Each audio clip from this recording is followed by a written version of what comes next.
Olá pessoal, tudo bem? Estamos aqui novamente no seu canal Licitação e Gestão, trazendo mais informações, mais análises sobre esse mundo vasto e complexo das licitações e contratos administrativos. Para quem não me conhece, meu nome é Frederico, sou servidor público há mais de 25 anos e atuo lecionando nessa área desde 2013, então já tem um tempinho aí, né? Mas qual que será o assunto de hoje? Hoje o tema é punição para a comissão de licitação. Estão curiosos? Então, já deixa logo o seu like aí, tá? Se inscreva no canal, ativa o sininho e vem comigo depois da vinheta.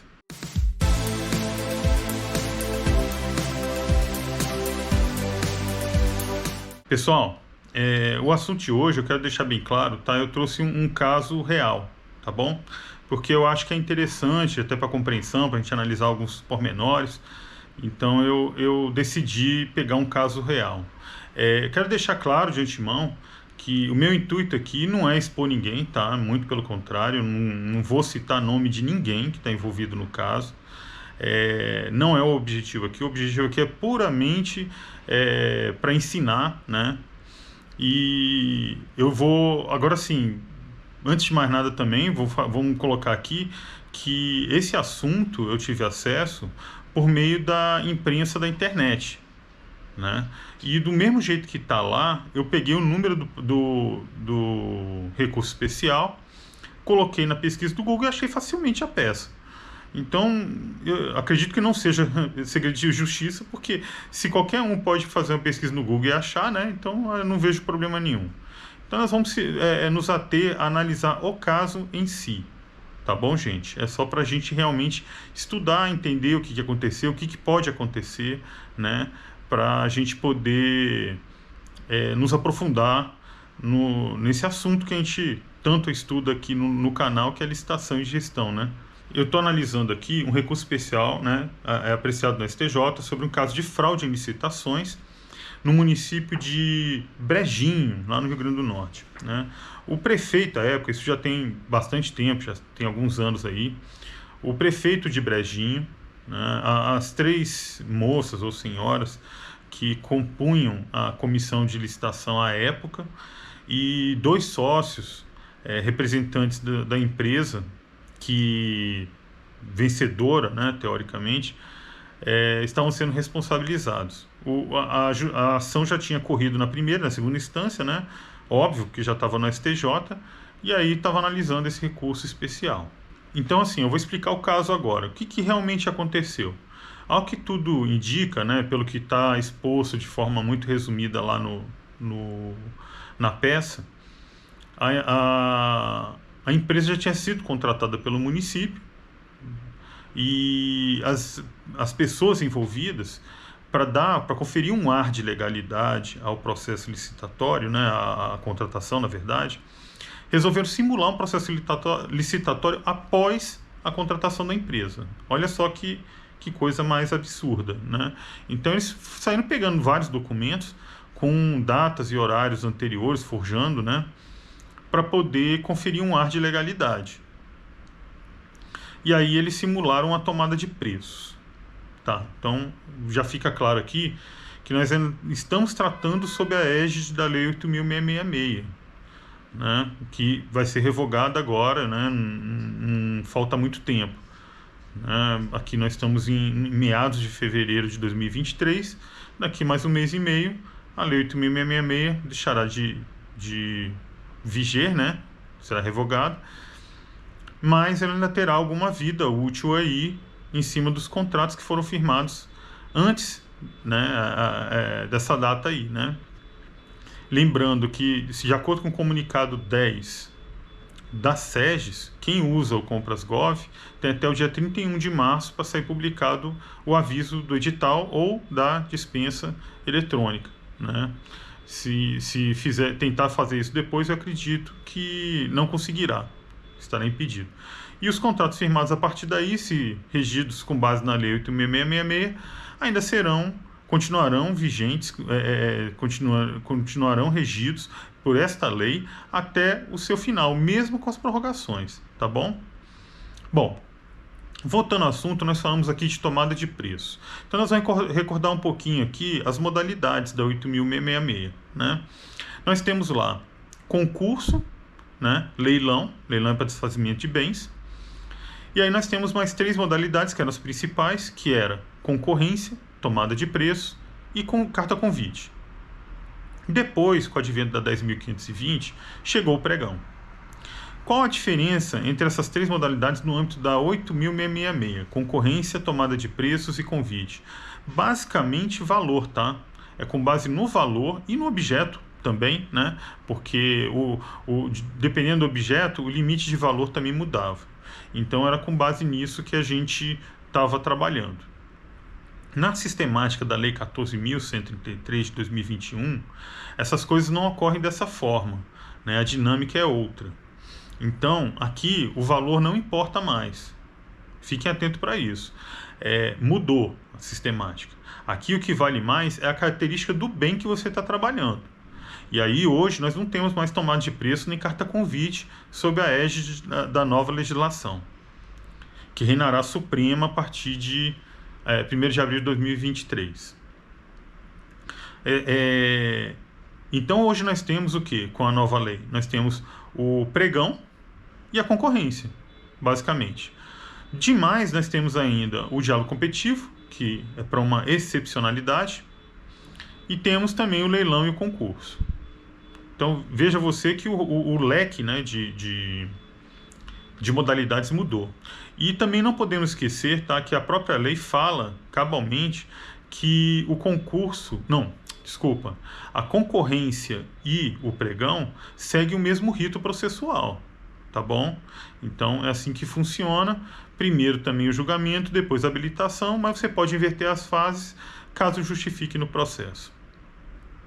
Bom, essas são as diferenças básicas em termos de modalidade entre as duas legislações e vamos prosseguir analisando o caso que eu trouxe aqui hoje. Eles se apegaram, na verdade, a um artigo lá da Lei 8.666, que é um artigo que trata de questões penais, que vinha no bojo da lei. Então a gente classificava inclusive como legislação extravagante, se não me engano é isso que o pessoal do direito fala, né? Mas já falei para vocês, né? Eu não sou do direito, eu sou administrador, tá bom? Minha visão é diferente, é mais prática, tá bom? Então, mas aí, lá pelas tantas, eles entenderam que realmente não era aquele artigo, era um outro, era o artigo 90, que cabia para o caso. E, assim, vou botar aqui na tela para vocês poderem acompanhar o que diz esse artigo. Frustrar ou fraudar, mediante ajuste, combinação ou qualquer outro expediente, o caráter competitivo do procedimento licitatório com o intuito de obter para si ou para outrem vantagem decorrente da adjudicação do objeto da licitação. Então, esse foi o artigo que eles enquadraram o caso para poder punir os envolvidos, tá bom? Professor, mas a gente está aqui analisando a 8.666. Calma, existe um artigo bem semelhante que foi inserido pela 14.133. E lembrando logo também que essa é a única parte da Lei 8.666 que foi revogado logo com a publicação da 14.133. Né? Todos os artigos que têm caráter penal, que estavam na Lei 8.666, foram revogados de pronto, tá bom? Com a publicação da 14.133.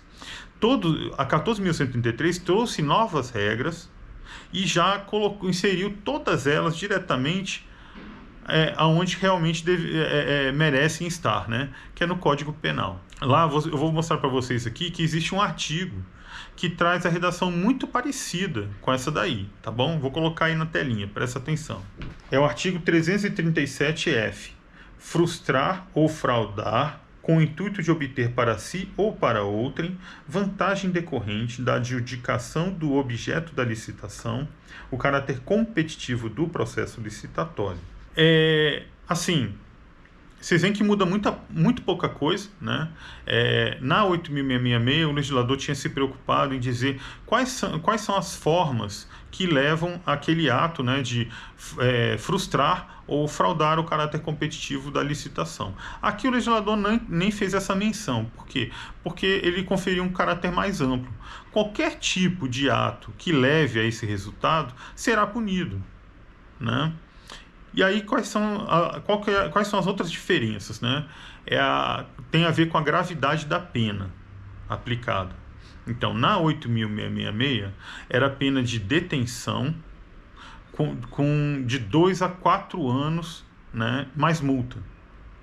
No caso da 14.133, de 2021, ele passou a ser reclusão de 4 a 8 anos e multa. Agora, veja você que a nova lei dobrou o tamanho da pena, né? No outro era de 2 a 4 anos e agora passou a ser de 4 a 8 anos. Então esse é o primeiro ponto. Além desse nível de severidade, ele trouxe um outro nível de severidade, mudou de detenção para reclusão. Você sabe quais são as diferenças desses regimes? A reclusão, ela é bem mais dura, tá? Na reclusão você pode pagar essa pena no regime aberto, semiaberto ou fechado. Na reclusão, a pessoa ainda vai ficar preso em ambiente carcerário de nível médio ou máximo, tá, de segurança. No caso da detenção, é diferente, ela é mais branda e não admite que no seu início seja adotado o regime fechado, tá bom? Então, basicamente essa a diferença, assim, em linhas muito básicas, muito simplórias e gerais. Aí eu te pergunto, o que você acha desse nível de severidade maior que a nova lei trouxe, né? O último vídeo que eu tinha postado aqui, né, o 18, eu trouxe aqui a teoria da janela quebrada. E eu vou falar de novo, porque eu acho que merece, a gente vai reforçando para a gente poder entender isso. Frederico, não vejo nenhum benefício em você aumentar a pena, tá bom? Por quê? Porque, olha só, eu posso aumentar várias vezes a pena, mas se eu não tiver uma efetiva punição, não adianta nada. Não adianta nada. E aí vem essa teoria da janela quebrada que eu vou falar de forma rápida e simplória, tá? Foi feito um estudo por alguns professores universitários, se eu não me engano foi de Stanford, lá nos Estados Unidos. Eles pegaram 2 carros idênticos, cor, modelo, tudo, e colocaram em 2 ambientes distintos. Um foi no Harlem, se eu não me engano, né? Ou foi no Bronx. Bom, bairro pobre norte-americano lá nos arredores de Nova York, tá? E o outro carro, ele foi abandonado lá em Palo Alto, na Califórnia, bairro de rico. Né? O bairro de pobre, o carro foi depenado muito rapidamente, acho que nem uma semana e já estava todo depredado. Tinham roubado tudo, já tinham pichado, destruído o carro. Lá em Palo Alto o carro ficou intacto. Passado algum tempo eles resolveram prosseguir com o experimento, quebrando uma janela do carro. O que aconteceu? Em poucos dias o carro lá de Palo Alto também foi todo depenado. Qual foi a conclusão que eles chegaram? Que a sensação de falta de punição leva a isso, tá? Aquela sensação de que o carro estava abandonado e que eu podia fazer o que eu quisesse, despertou todo um processo de depredação e destruição daquele bem. E não importava se ele estava no ambiente rico ou de pobre. O problema era maior a isso, era a sensação de impunidade. Então, veja você que essa questão, essa cultura de ficar, tem que aumentar a pena, não adianta nada. O legislativo vai ficar votando lá, discutindo e tal, vai aumentar a pena e não vai resolver nada. O que a gente tem que fazer é punir efetivamente. É isso que precisa de ser feito, tá bom? Bom, se você concorda comigo, coloca aí, conversa, tá bom? Estamos aqui para conversar mesmo, tá? Se você concorda, se você não concorda também, coloca aí por que você não concorda. Vamos aprimorar aqui o nosso debate, eu acho que isso é que é importante. Aí, prosseguindo aqui com o caso, voltando ao caso em si, né? O prefeito alega que ele não sabia, que ele desconhecia do assunto, que ele não sabia que tudo isso aconteceu, né? Bom, ele era ordenador de despesa, ele que homologava a licitação, pelo que eu me lembro, que eu li o caso. E assim, como é que ele não sabia? Ele tinha, assim, eu tive uma professora de licitações e contratos lá no início da minha carreira que ela falava, gente, é só fazer o básico, tá? É ler e escrever. Se você lê e escreve, você entende, você sai do outro lado e não tem maiores problemas, né? É até engraçado e simplório demais, mas é assim que funciona. Você tem que ler o processo, você tem que analisar e tudo, você vai ficar assinando qualquer coisa, dá nisso, né? E já falei no início também, não estou entrando aqui no mérito se ele realmente ele foi ingênuo, o que aconteceu, não sei, não estava lá, não estou analisando o caso, estou analisando sobre um outro aspecto que é de ensino, tá? Mas ele alegou isso, né? E aí lá na peça, né, eles vão prosseguindo, vão falando que ele tem responsabilidade, óbvio, ele era prefeito, ele tinha que ler antes de assinar e em última instância foi ele que designou as mulheres que eram membros da comissão de licitação à época. Então quer dizer, ele é responsável sim, né? Existe uma responsabilidade. Só que existe um porém aqui. É que o entendimento do STJ é um pouquinho diferente. O STJ ele entende que para você poder penalizar um agente público com base naquele artigo ali que está sendo citado, que no caso é o 90 da 8.666, o agente ele tem que incorrer para a infração de forma dolosa, tá bom? Professor, lá vem você de novo. Calma, gente, é coisa simples, tá? Qual a diferença entre dolo e culpa? A gente vê aí de vez em quando, mas muitas vezes a gente acaba esquecendo, não é verdade? Eu mesmo esqueço. Eu viro e mexe, eu esqueço qual a diferença e vou lá e consulto. Mas eu vou deixar registrado aqui no vídeo, né? A gente está conversando aqui. O dolo é quando há intenção, tá? O agente público concorreu para aquele ato de forma intencional. Ele quis realmente fraudar a licitação aqui no caso. No caso da culpa, não. Não houve a intenção flagrante de concorrer para o delito.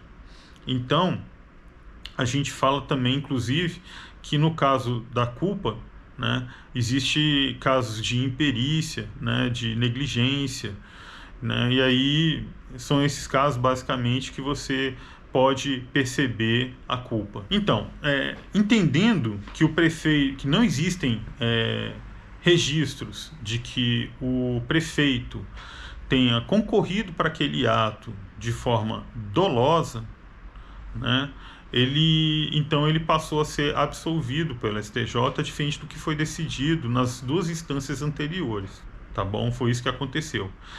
Mas e a comissão de licitação? Infelizmente ou felizmente, eles prosseguem no processo, né? E tudo indica que serão as moças todas punidas. Aí a gente entra num outro assunto, né? A comissão de licitação. Quem que responde? É o presidente? Eles respondem solidariamente? Bom, responde solidariamente, né? Você está vendo que as três estão sendo responsabilizadas. Só tem uma forma de um dos membros se safar dessa. É quando discorda daqueles atos, né, de algum ato, de alguma situação dentro do procedimento da contratação, e ele registra isso dentro do processo, em ata, né, deixa claro que ele não concorda. Aí ele não concorreu para o ato. O que tem a ver com a nova legislação? Bom, na nova legislação nós temos uma figura similar, eu já falei aqui em outros vídeos, que é a figura da comissão de contratação. Então, na 8.666 é a comissão de licitação, na 14.133 é a comissão de contratação. Então, uma é licitação, outra é contratação. O que muda? Não, são institutos muito parecidos. O que muda é quando cada um atua, né? No caso da nova lei, a comissão de contratação, ela atua em dois casos, né? Em duas modalidades. Ela pode atuar em concorrência, em substituição ao agente de contratação, se assim a instituição entender ser melhor, nos casos de compras de bens ou contratação de serviços ditos especiais, ou então no caso do diálogo competitivo, aí é imperativo que seja uma comissão de contratação. Mas voltando aqui aos bens especiais, você sabe o que são bens especiais? Gente, pelo amor de Deus, bem especial é diferente do bem de luxo, tá bom? Então vamos recorrer lá ao artigo 6º da Lei 14.133, que tem um monte de definiçãozinha lá, colocaram muita definição, capricharam, né? E lá traz as definições de bens e serviços comuns e bens e serviços especiais, tá?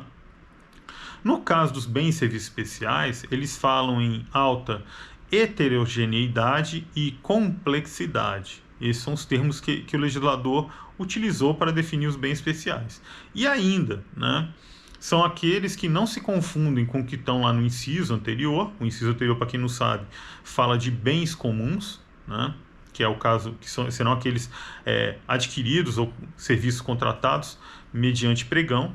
E ainda fala que esses bens especiais são definidos por motivação da autoridade, né, do órgão. E os bens comuns, né? Os bens comuns são aqueles cujos padrões de qualidade e desempenho podem ser bem definidos e claramente definidos dentro do edital de licitação, tá bom? É isso que está lá na lei. E o que são os bens de luxo, já que eu toquei nesse assunto, né? Mais uma vez o bem de luxo, né? Então, o bem de luxo ele é tratado lá no artigo 20 da Lei 14.133, e lá diz que os bens de consumo, tá? Esse é o primeiro detalhe. Os bens de luxo, eles estão falando de bens de consumo, tá? Eles deverão ser regulamentados pela administração pública, tá bom? É assim que funciona. Então, a administração tem que regulamentar. A norma deu um prazo aí de 180 dias da sua publicação para haver uma regulamentação, sob pena de você não poder mais comprar bens de consumo pela administração. Então, todo órgão, ente ou entidade pública deve ter o seu próprio regulamento. Lembrando, né, que lá no finalzinho da lei, lá nos seus últimos artigos, não vou lembrar aqui de cabeça, existe um artigo que diz que as entidades, os entes, eles podem recepcionar a legislação da União, né, do Executivo Federal. O Executivo Federal já tem a sua norma regulamentar de bens de luxo, que é o Decreto 10.818. E lá ele traz algumas características que definem o bem de luxo, né? Opulência, né? Ostentação, forte apelo estético, né? Tudo isso constitui um bem de luxo.